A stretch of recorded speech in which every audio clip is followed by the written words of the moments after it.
Bienvenido a Universo para Dormir. Si buscas algo relajante, reflexivo y lleno de silenciosa maravilla para ayudarte a conciliar el sueño, has llegado al lugar correcto. Esta noche navegaremos suavemente a través de la increíble historia de la evolución humana. No la abordaremos como un libro de texto, sino como una exploración tranquila, diseñada para la mente curiosa.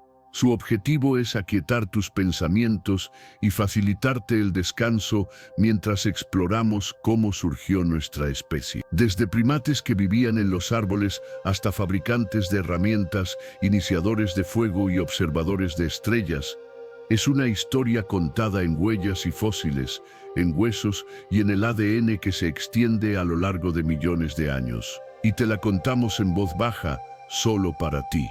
Si disfrutas de videos de ciencia relajantes como este, creados para ayudarte a desconectar o a dormir, te invito a que pulses el botón de me gusta y a que te suscribas. Esto ayuda a que más personas encuentren su camino hacia este tipo de ciencia reflexiva y calmada. Si deseas contribuir a esta comunidad, hazlo de manera fluida y suave. Me encantaría saber desde qué parte del mundo nos escuchas hoy, ya sea que estés en Tokio o Toronto, Chile o México. Eres bienvenido aquí, así que acomódate, deja que tu cuerpo se sienta pesado y permítenos empezar.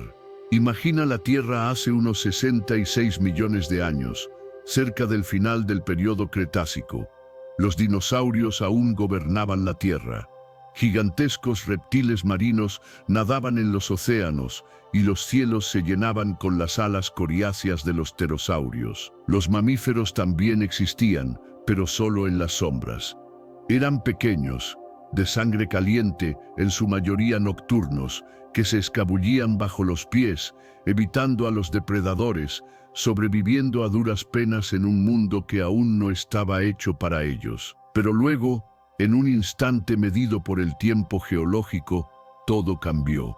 Un asteroide masivo de aproximadamente 10 kilómetros de ancho se estrelló contra la península de Yucatán. El impacto provocó tormentas de fuego, tsunamis y un invierno global. Cuando el polvo finalmente se asentó, alrededor del 75% de toda la vida en la Tierra había desaparecido. La era de los dinosaurios había terminado, y en el espacio ecológico vacío que dejaron atrás, los mamíferos y finalmente los primates comenzaron a emerger lentamente. Después de esa extinción, el mundo era más silencioso, más fresco y más abierto. Los bosques comenzaron a extenderse, y con ellos llegaron nuevas oportunidades para los mamíferos supervivientes. Entre ellos se encontraban los primeros primates verdaderos, pequeñas criaturas que vivían en los árboles y que algún día darían origen a los monos, los simios y finalmente a nosotros. Estos primeros primates aparecieron en algún momento durante los períodos Paleoceno y Eoceno temprano, hace aproximadamente entre 55 y 60 millones de años. Estaban adaptados a la vida arbórea, con manos y pies que podían agarrar ramas, ojos orientados hacia adelante para calcular distancias y una creciente dependencia de la visión sobre el olfato. Estas adaptaciones pueden parecer sencillas, pero fueron fundamentales. Permitieron un movimiento más preciso, una mejor coordinación y una conciencia social que se volvería central en la vida de los primates. Ya la evolución comenzaba a recompensar al cerebro sobre la fuerza.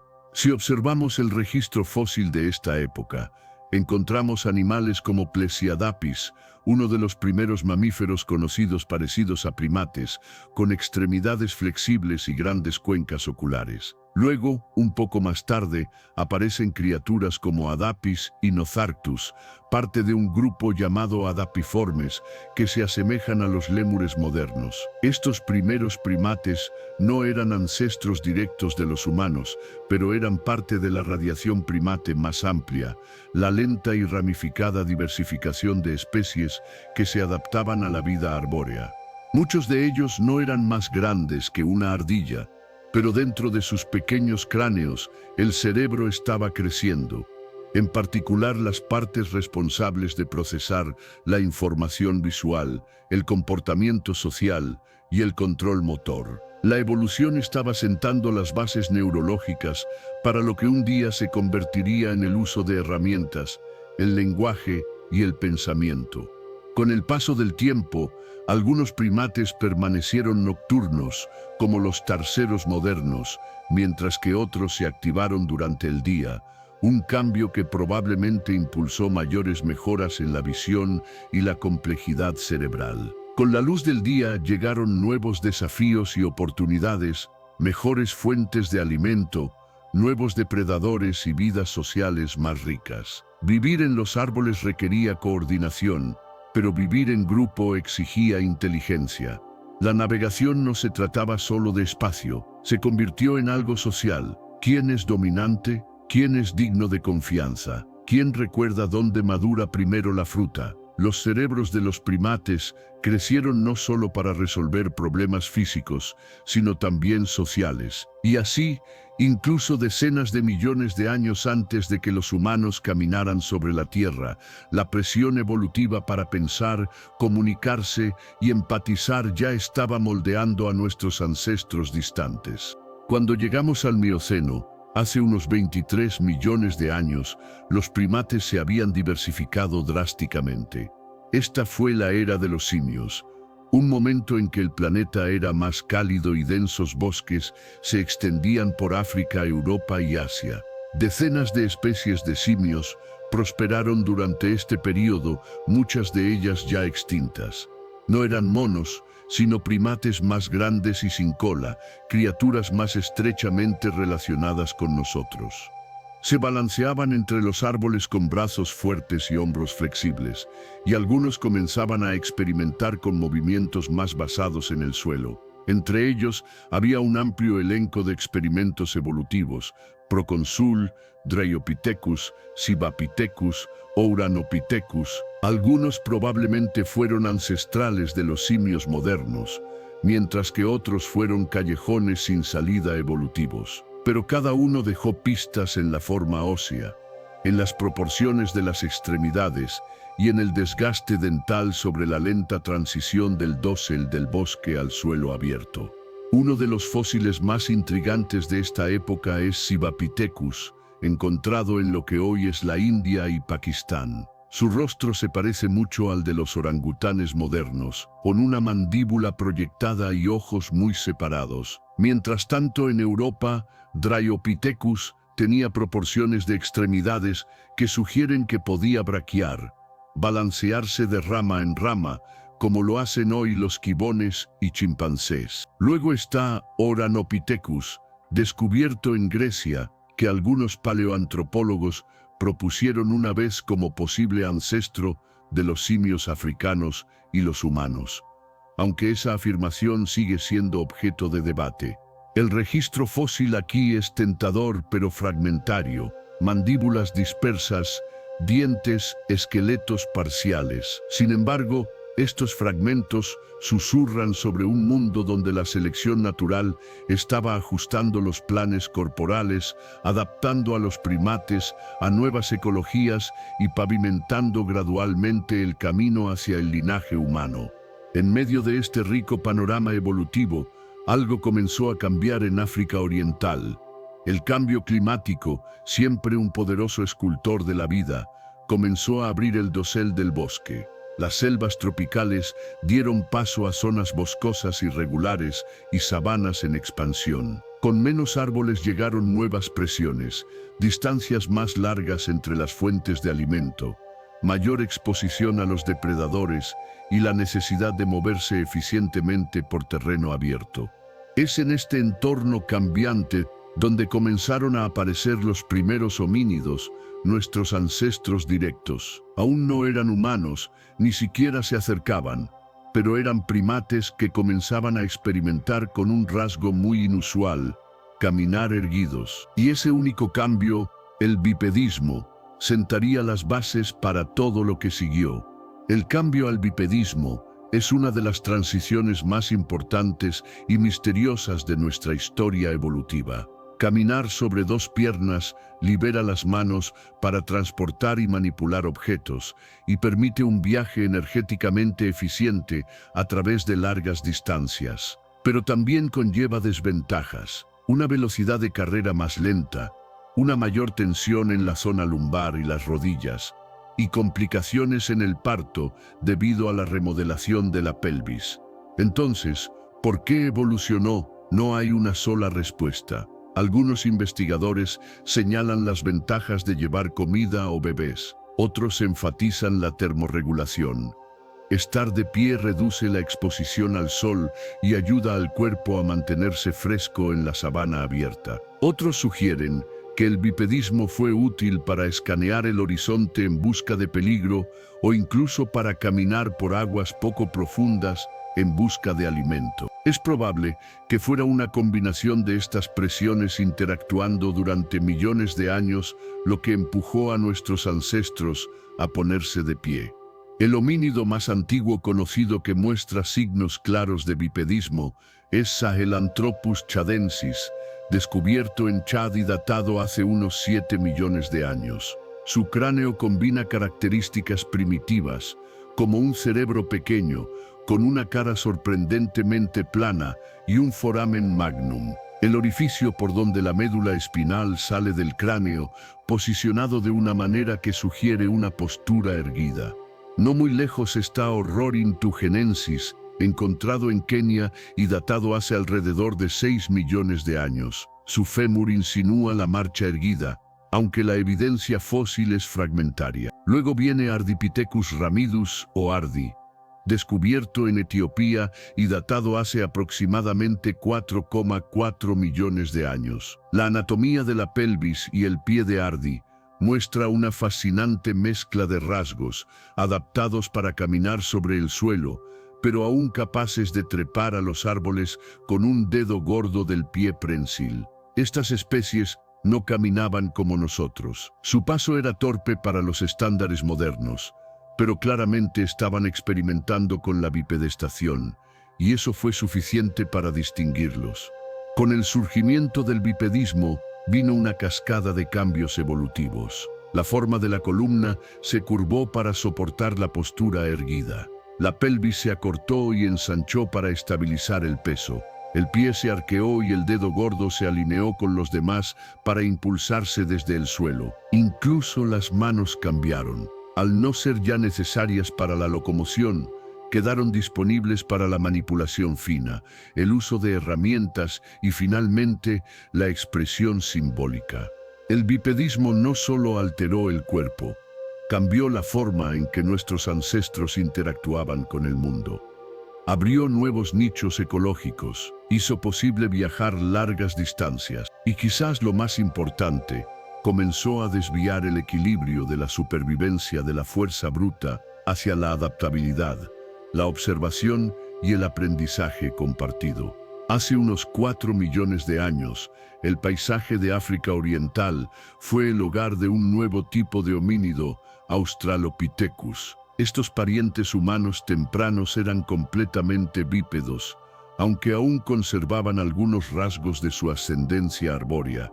Brazos largos, dedos curvos y cuerpos superiores poderosos adecuados para trepar. Una de las especies más famosas es Australopithecus afarensis, mejor conocida por un fósil icónico apodado Lucy, descubierto en Etiopía en 1974.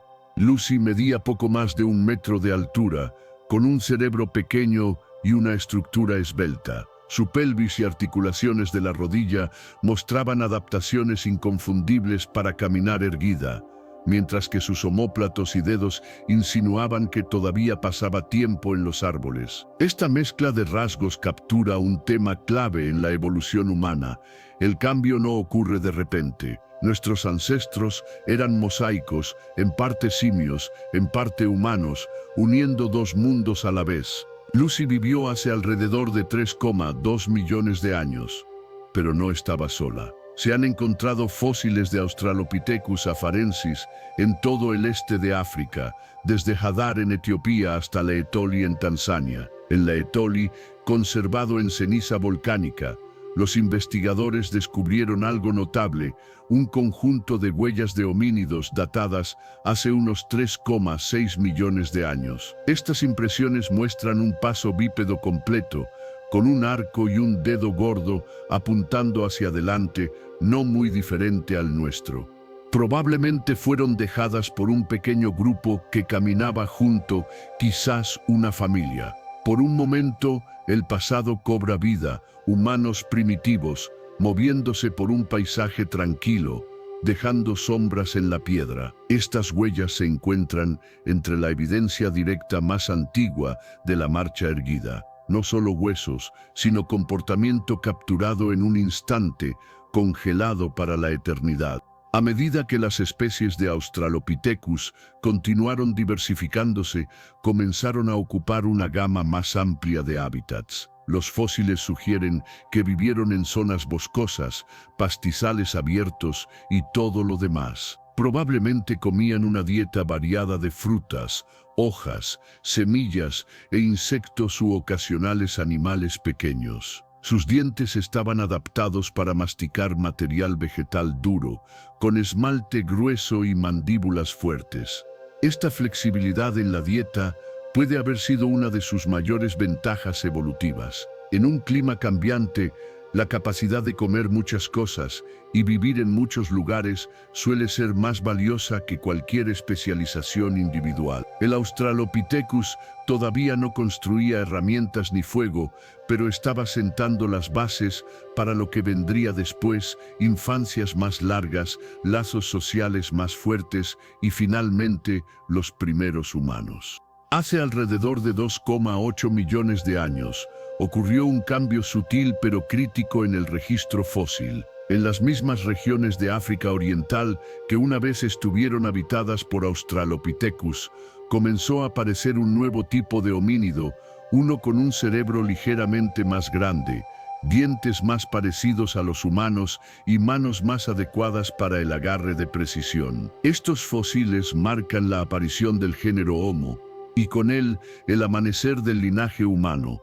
Uno de los miembros más antiguos conocidos es Homo habilis, cuyo nombre significa el hombre hábil o manitas. Los fósiles atribuidos a Homo habilis muestran un modesto aumento en el tamaño del cerebro, pasando de alrededor de 400 a 500 centímetros cúbicos en Australopithecus a unos 600 o 700 en el Homo primitivo. Todavía es pequeño para los estándares modernos, pero suficiente para sugerir un cambio en la cognición.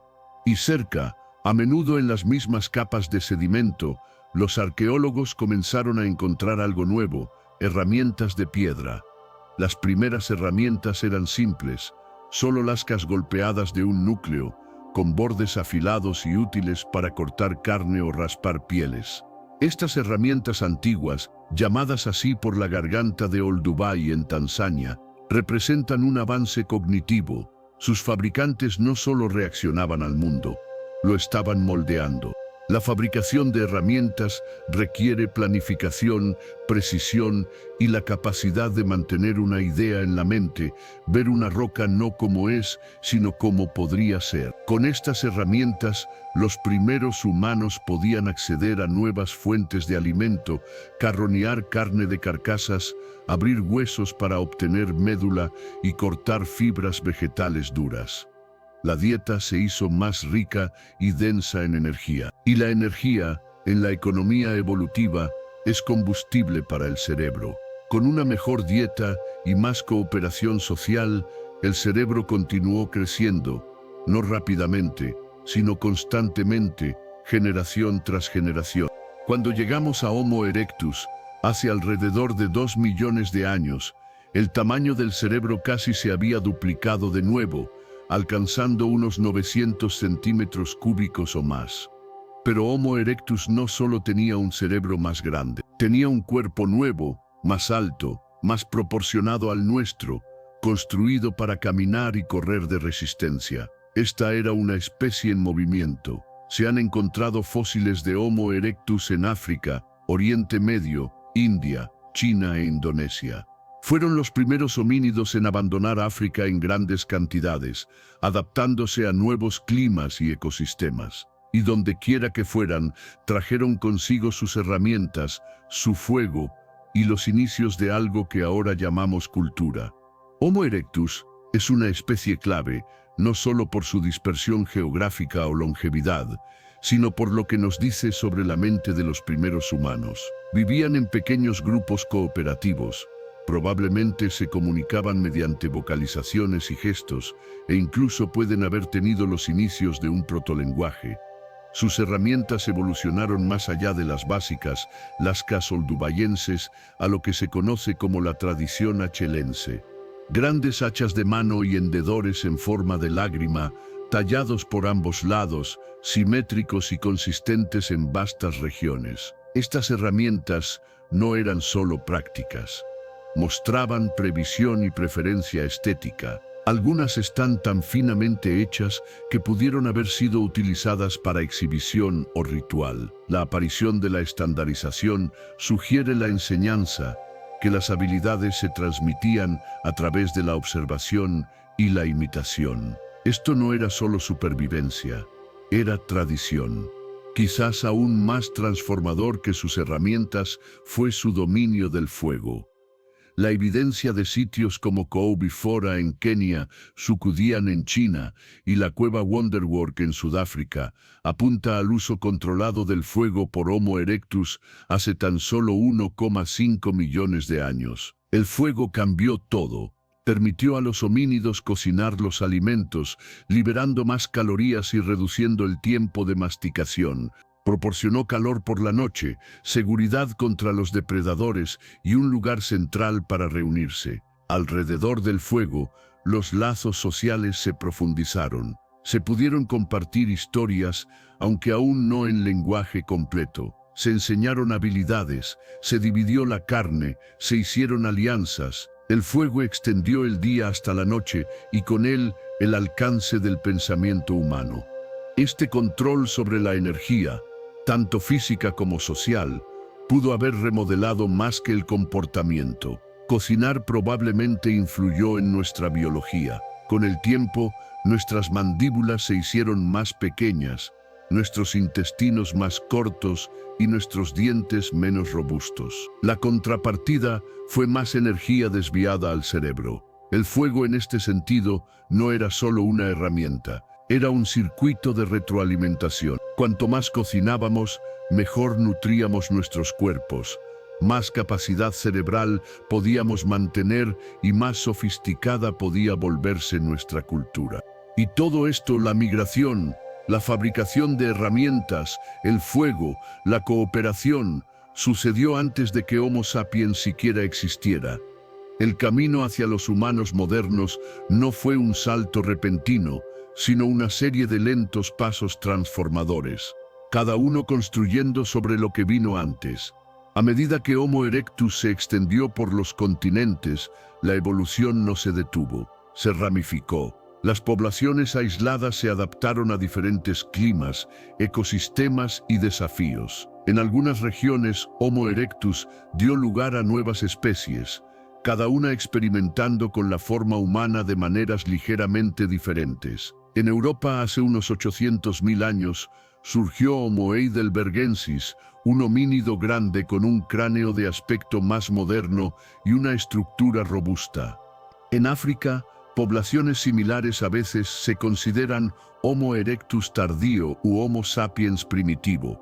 Estas formas de transición difuminan los límites entre categorías, recordándonos que la evolución no es una escalera, sino un río trenzado con canales que se dividen, se fusionan y a veces desaparecen por completo.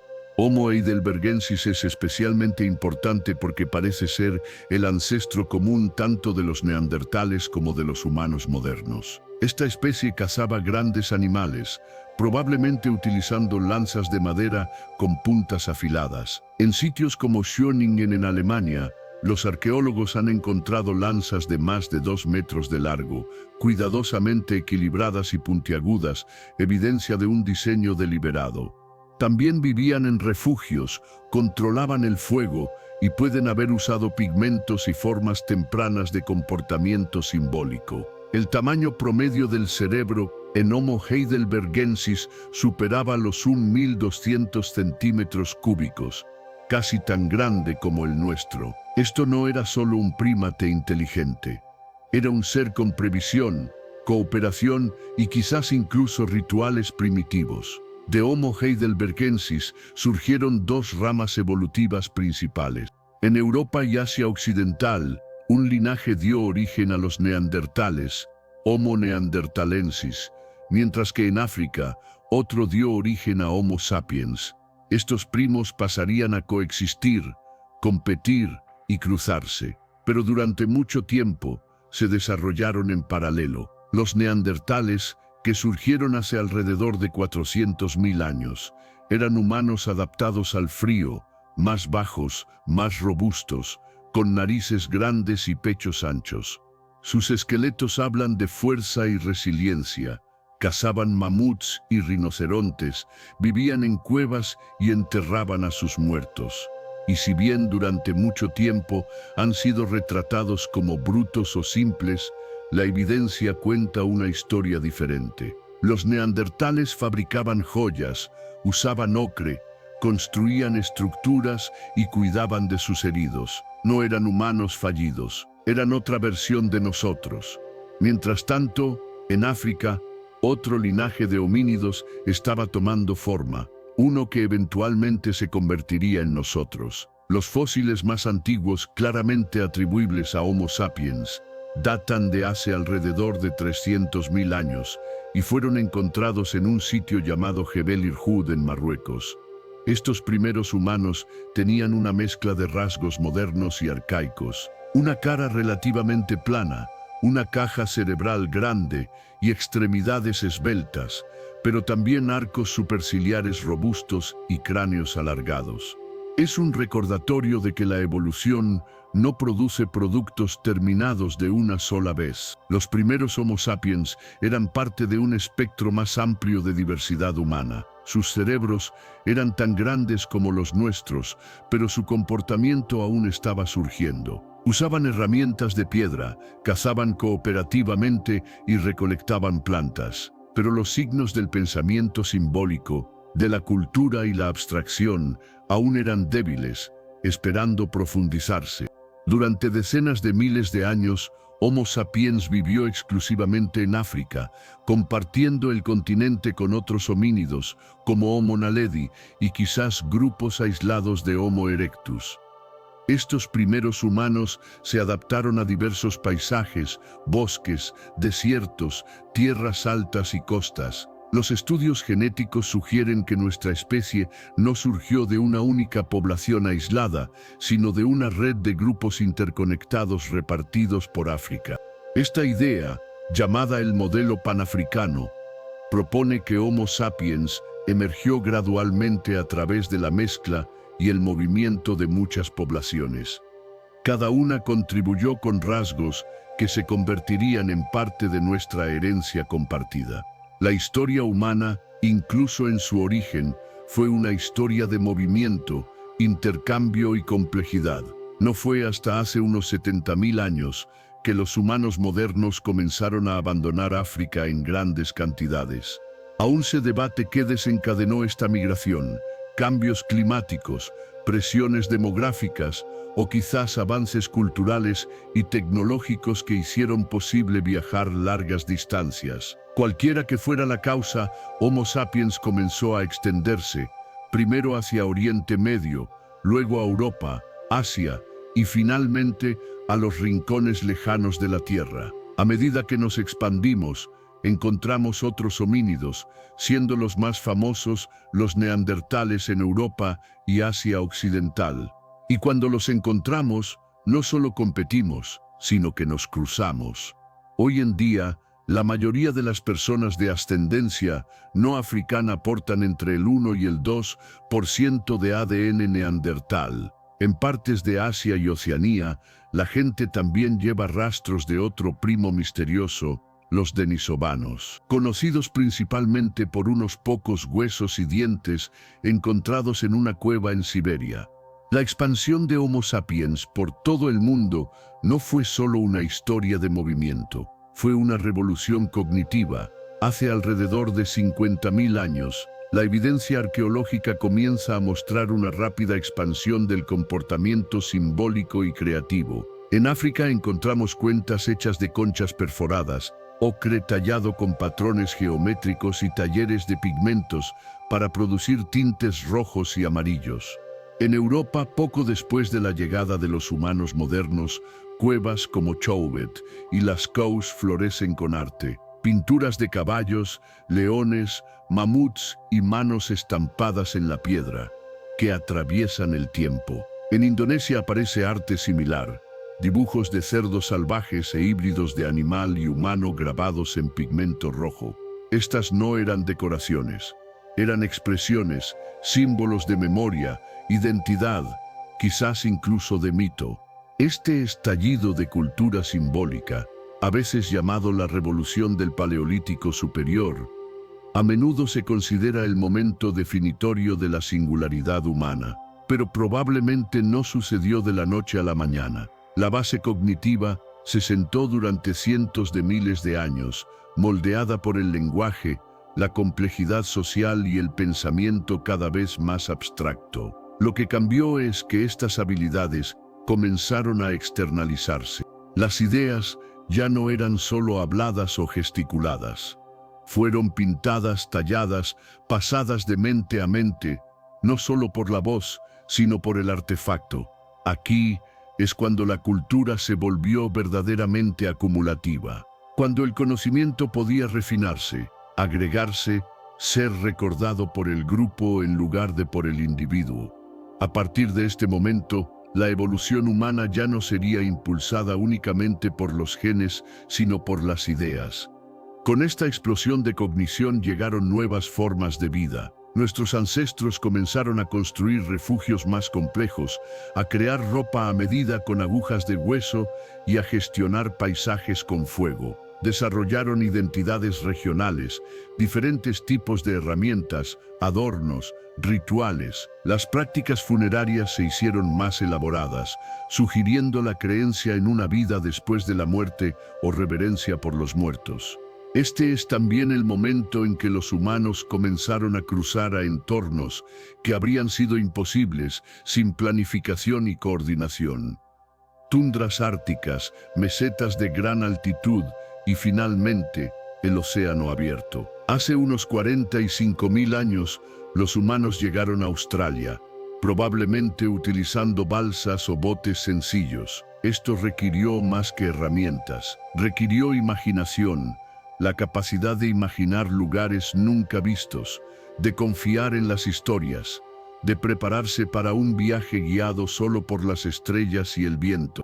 Durante las siguientes decenas de miles de años, los humanos continuaron explorando, adaptándose y estableciéndose en todos los continentes habitables. Hace unos 20.000 años, grupos de humanos en lo que hoy es Siberia comenzaron a cruzar a las Américas, probablemente a través de un puente terrestre que alguna vez conectó Asia con Alaska, un corredor abierto por el retroceso de los glaciares de la Edad de Hielo. Estas migraciones tempranas fueron asombrosas hazañas de resistencia.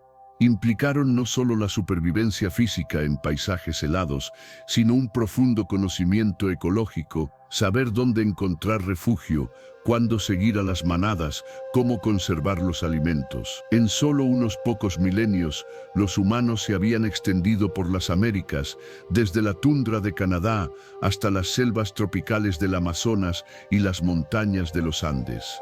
Y donde quiera que fueron, se adaptaron, no solo biológicamente, sino culturalmente. El lenguaje, las herramientas, el arte y los sistemas de creencias evolucionaron en paralelo con el medio ambiente.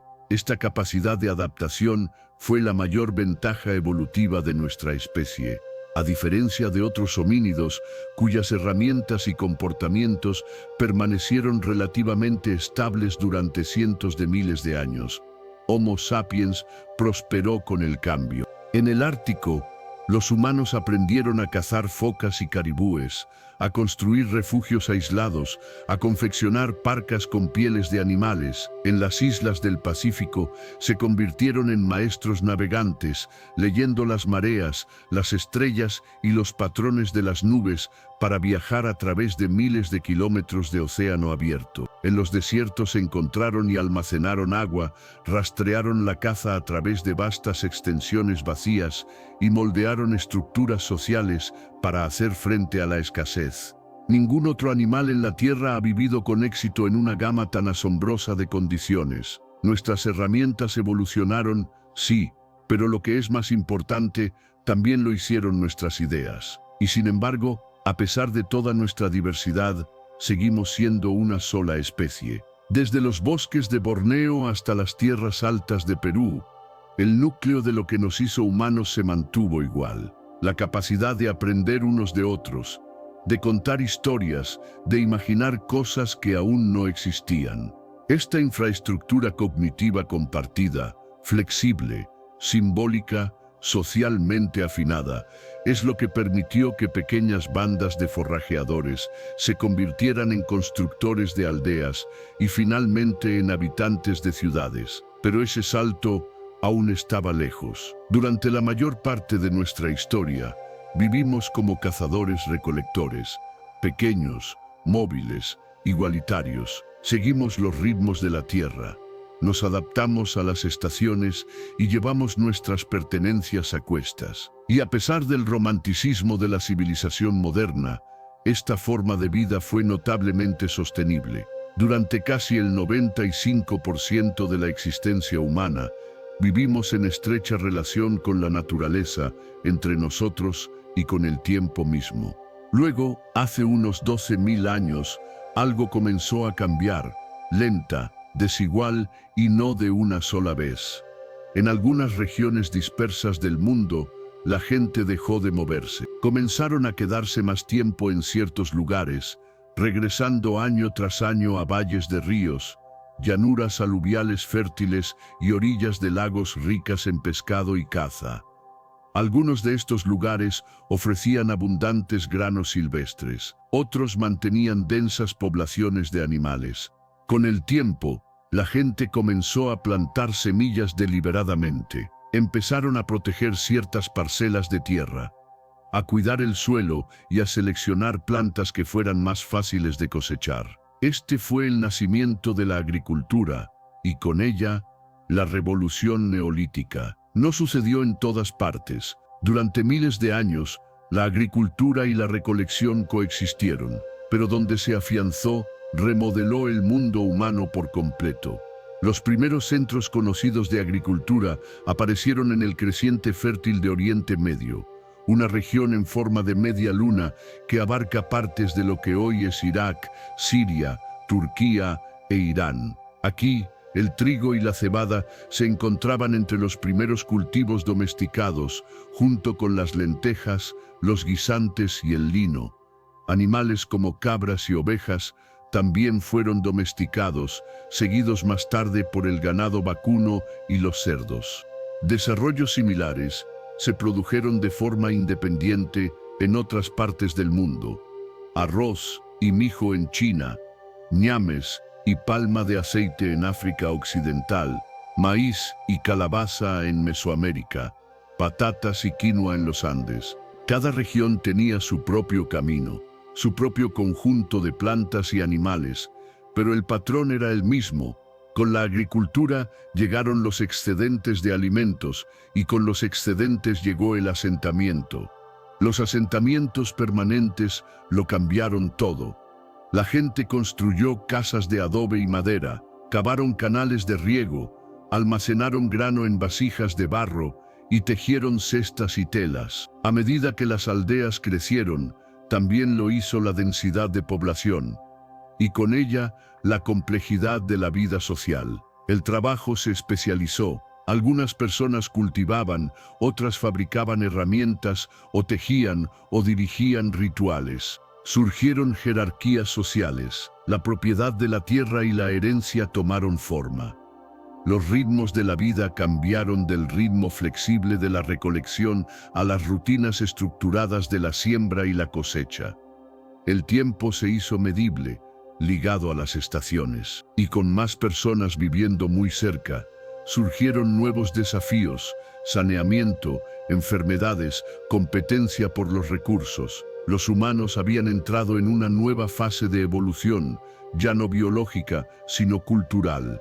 A medida que las aldeas se convirtieron en pueblos y los pueblos en ciudades, las sociedades humanas se volvieron cada vez más complejas. En Mesopotamia, a menudo llamada la cuna de la civilización, los sumerios construyeron las primeras ciudades verdaderas: Uruk, Eridu, Lagash. Estos centros urbanos fueron sostenidos por vastos sistemas de riego y gestionados por reyes sacerdotes que reclamaban autoridad divina. Para llevar un registro del grano, el trabajo y el comercio, inventaron una de las tecnologías más transformadoras de la historia humana: la escritura. La escritura más antigua no se utilizó para la poesía o la narración, sino para la contabilidad. Tablillas de arcilla inscritas con símbolos cuneiformes registraban deudas, cosechas e inventarios de templos. Pero con el tiempo, la escritura evolucionó, convirtiéndose en una herramienta para la ley, la literatura y la memoria. Con ella, el conocimiento humano podía trascender generaciones. Desarrollos similares ocurrieron de forma independiente en otras partes del mundo. En el Valle del Nilo, el antiguo Egipto surgió a lo largo del ritmo predecible de la inundación anual, construyendo tumbas monumentales, templos y una cultura obsesionada con la vida después de la muerte. En el Valle del Indo, ciudades como Mohenjo-Daro y Harappa presentaban calles planificadas en cuadrícula, sistemas de drenaje avanzados y pesos estandarizados, evidencia de planificación central y gobernanza compleja. En China, a lo largo del río Amarillo, las primeras dinastías se formaron alrededor del culto a los ancestros y los huesos oraculares. En las Américas, sociedades como los olmecas y más tarde los mayas desarrollaron calendarios, arquitectura monumental y sistemas de escritura propios. Aunque geográficamente distantes, estas civilizaciones estaban unidas por un patrón compartido: la transformación de la vida humana a través del excedente, la estructura y la creencia compartida. Con la civilización llegaron nuevas tensiones. Las jerarquías se solidificaron. La riqueza se concentró. La guerra se organizó.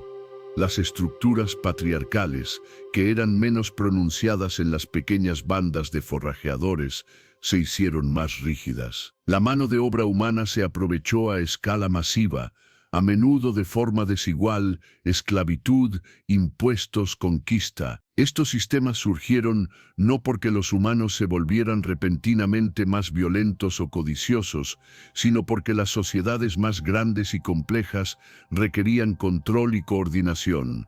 Y esos sistemas, una vez establecidos, tendieron a reforzarse. Aún así, incluso en estos primeros imperios, los humanos seguían siendo la misma especie que había pintado paredes de cuevas y se había sentado alrededor de la luz del fuego. Todavía necesitábamos historias, conexión y significado. Y en todas partes, desde Sumeria hasta Egipto, desde los Andes hasta el Ganges, contamos esas historias en piedra y canto, en mito y matemáticas, en mapas estelares y cementerios. Mientras las primeras civilizaciones construían zigurats y pirámides, plantaban cultivos y levantaban ejércitos, la evolución biológica de Homo sapiens se desaceleró.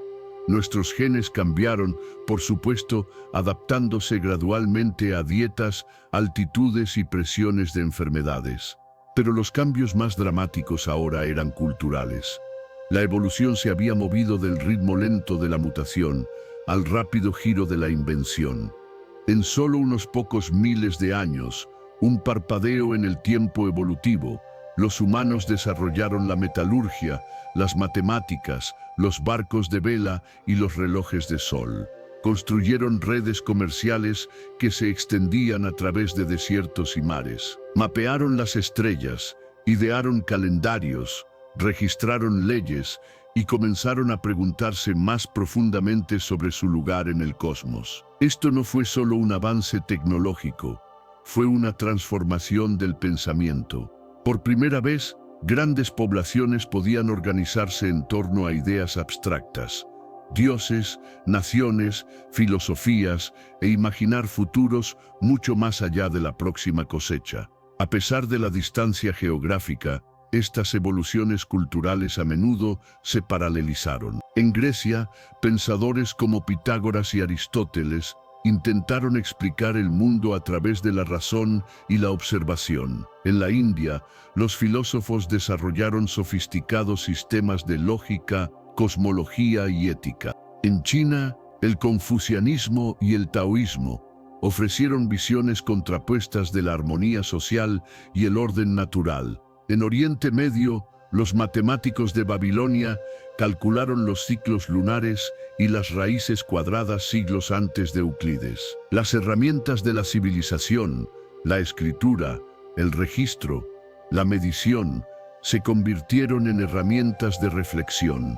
Lentamente, los humanos comenzaron no solo a vivir dentro de la naturaleza, sino a estudiarla y finalmente a probarla. Este cambio daría lugar muchos siglos después a lo que ahora llamamos ciencia. Pero a pesar de todo, desde las primeras semillas plantadas en el creciente fértil hasta el florecimiento de la filosofía clásica, nuestra especie siguió siendo profundamente social, emocional y encarnada.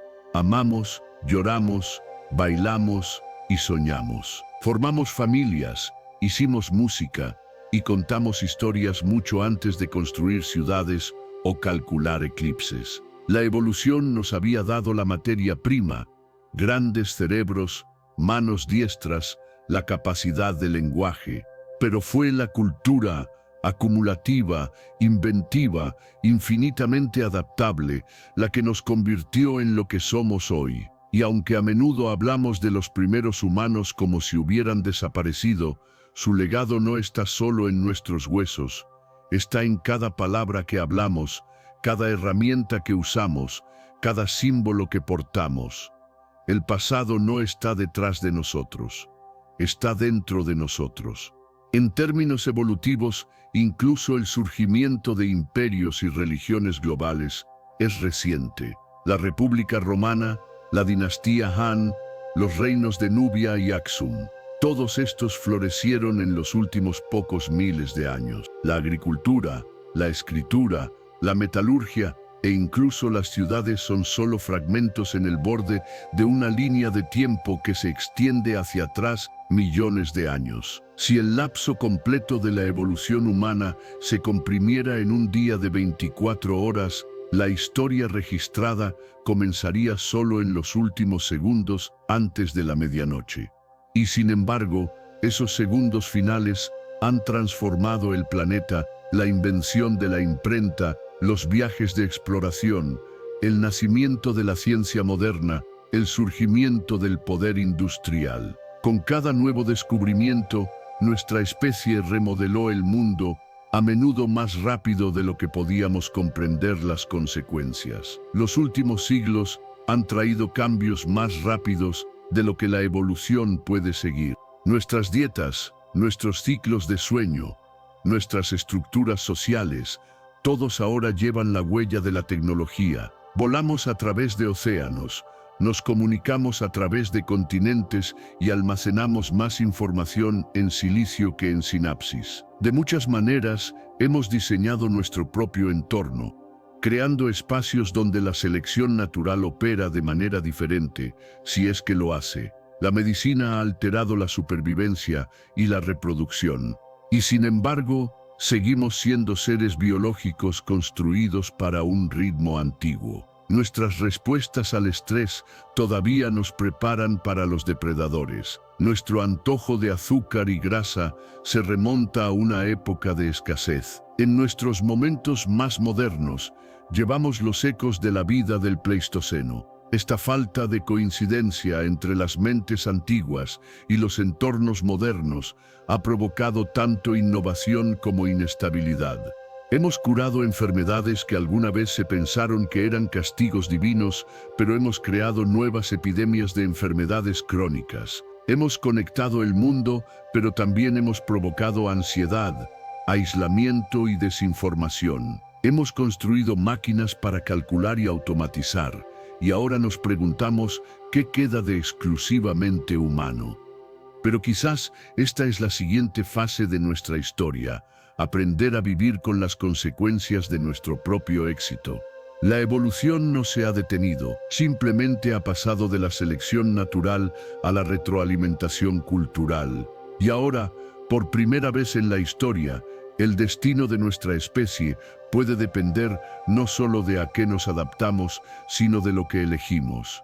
Entonces, ¿dónde nos deja esto? Este primate inteligente que camina erguido, mirando las estrellas y hacia nuestro propio interior, nos deja exactamente donde la evolución siempre deja a sus creaciones en movimiento. No somos el final de la historia, somos un capítulo en ella, uno lleno de logros extraordinarios, vuelos espaciales, vacunas, sinfonías, matemáticas, pero también con sistemas frágiles y preguntas sin resolver. Hemos mapeado el genoma humano, pero todavía luchamos por comprender la conciencia. Hemos caminado sobre la luna, pero a menudo olvidamos la profundidad de la tierra bajo nuestros pies. Somos criaturas de la paradoja, antiguos pero inventivos, tribales pero globales, frágiles pero asombrosamente adaptables. Y tal vez ese sea el mayor legado de nuestro pasado evolutivo. No el dominio, sino la resiliencia. La capacidad de navegar por el cambio, de colaborar, de imaginar algo mejor. Estos no son rasgos modernos, son antiguos, heredados no de reyes o filósofos, sino de forrajeadores, iniciadores de fuego, fabricantes de herramientas y cuidadores que enfrentaron las dificultades con memoria compartida y esfuerzo compartido. Su historia corre a través de nosotros, en nuestros huesos, en nuestros instintos y en nuestro impulso de comprender. Estamos moldeados no solo por las luchas de supervivencia, sino por los lazos de la comunidad y la búsqueda de significado. Eso también es evolución. Así que mientras yaces aquí ahora, quizás comenzando a relajarte, recuerda que tu respiración, los latidos de tu corazón, tus pensamientos, todos pertenecen a un linaje de miles de millones de años. No estás separado del pasado, eres su continuación. En tus células llevas la química de las estrellas, en tus sentidos la memoria de los bosques y el fuego, y en tu mente la chispa de la curiosidad que ha llevado a nuestra especie desde los árboles hasta el cosmos. Que descanses bien esta noche sabiendo que eres parte de algo vasto que se desarrolla constantemente y que todavía está muy vivo.